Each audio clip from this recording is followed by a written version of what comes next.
আৱশ্যক পেট্ৰল ডিজেলৰ দাম বৃদ্ধিৰ লগে লগে এতিয়া কিন্তু দেখিবলৈ পোৱা গৈছে বাছ বা যিটো পৰিবহণ ব্যয় সেই পৰিবহণ ব্যয় বৃদ্ধি হোৱাৰ কিন্তু পূৰ্ণ সম্ভাৱনা আছে। ইতিমধ্যেই সদৌ অসম মটৰ পৰিবহণ সন্থাই তেওঁলোকৰ যিটো পৰিবহণ ব্যয় সেই পৰিবহণ ব্যয় বৃদ্ধি কৰাৰ বাবে ইতিমধ্যে অসম চৰকাৰক প্ৰস্তাৱ দিছে। তেওঁলোকে কেইবাটাও কথা সেই প্ৰস্তাৱত উল্লেখ কৰিছে যে তেওঁলোকৰ 2019 চনতে তেওঁলোকৰ বাছৰ যিবোৰ ভাড়া বা মটৰ চালকসকলে সেই তেওঁলোকৰ যিসমূহ দাবী 2019 চনতে তেওঁলোকে কৰিছিল যে ভাড়া বৃদ্ধি কৰিব লাগে, তাৰ ওপৰত লক্ষ্য ৰাখি 25% সেই সময়ত ভাড়া বৃদ্ধি কৰিছিল আৰু দেখিবলৈ পোৱা গৈছিল তাৰ পাছত কিন্তু কোনো ধৰণৰ তেওঁলোকৰ ভাড়া বৃদ্ধি হোৱা নাছিল। আৰু এইবাৰ দেখিবলৈ পোৱা গৈছে তেওঁলোকে বাছ বা যিসমূহ পৰিবহণ ব্যয় এই পৰিবহণ ব্যয় 70% পৰ্যন্ত বৃদ্ধি কৰাৰ তেওঁলোকে ইতিমধ্যে প্ৰস্তাৱ লৈছে আৰু ইতিমধ্যে সেই প্ৰস্তাৱ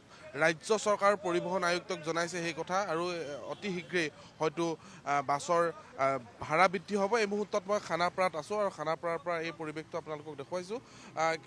অত্যাৱশ্যকীয় সামগ্ৰীৰ পৰা আৰম্ভ কৰি যিসমূহ প্ৰয়োজনীয় মানুহৰ সামগ্ৰী এইসমূহৰ দাম বৃদ্ধি হৈছে, তাৰ সমান্তৰালকৈ কিন্তু বাছৰ ভাড়া বৃদ্ধিৰ সিদ্ধান্ত লোৱা হৈছে। দাদা অকণমান আপুনি চালক নহয় জানো?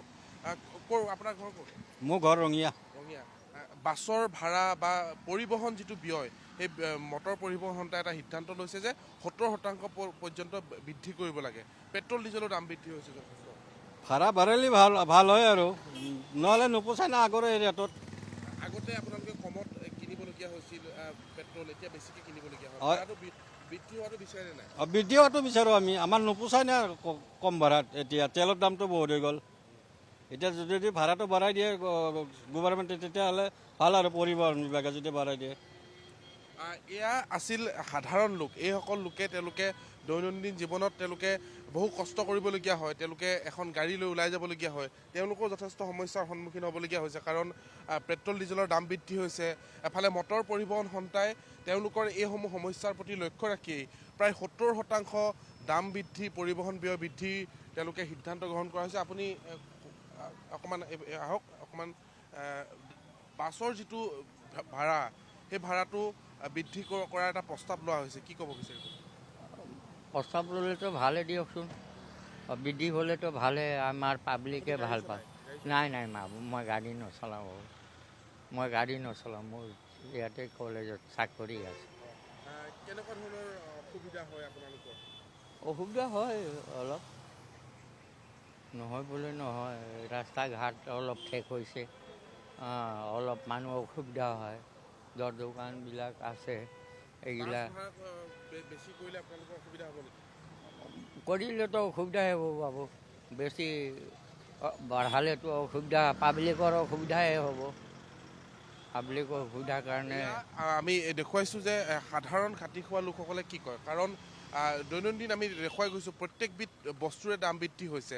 তাৰ সমান্তৰালকৈ এইবাৰ কিন্তু 70% পৰ্যন্ত যি পৰিবহণ ব্যয় এই যান বাহনসমূহৰ আৰু সেই যান বাহনসমূহৰ যিটো ব্যয় সেই ব্যয় বৃদ্ধি কৰাৰ ইতিমধ্যে সিদ্ধান্ত লোৱা হৈছে। গতিকে এইসকল লোকে চিন্তিত, কাৰণ তেওঁলোকৰ যিসমূহ খাতি খোৱা চালক আছে তেওঁলোকে কৈছে যে তেওঁলোকে পেটে ভাতে মাৰি তেওঁলোকে এই গাড়ীখন চলাই আছে। গতিকে যথেষ্ট পেট্ৰল ডিজেলৰ দাম বৃদ্ধি হৈছে, তাৰ মাজতে কিন্তু তেওঁলোকে এই যি দাম বৃদ্ধি বা মটৰ পৰিবহণ সন্থাৰ এই সিদ্ধান্ত তেওঁলোকে আদৰি লৈছে।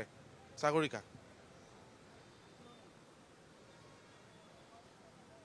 মাধমাৰ সোধাবলৈ আগবাঢ়িছে এতিয়া ৰাজ্যত, কিয়নো অতি শীঘ্ৰেই যাত্ৰীবাহী বাছৰ ভাড়া বৃদ্ধি কৰা হ'ব আৰু ধাৰাবাহিকভাৱে হৈ থকা ইন্ধনৰ দাম বৃদ্ধিৰ প্ৰভাৱ পৰিছে এতিয়া পৰিবহণ ক্ষেত্ৰতো, যাৰ বাবে বাছৰ ভাড়া বৃদ্ধি কৰাৰ সিদ্ধান্ত গ্ৰহণ কৰিছে মটৰ পৰিবহণ সন্থাই আৰু এতিয়াৰে পৰা বাছ যাত্ৰা মহঙা হৈ পৰিব যাত্ৰীসকলৰ বাবে।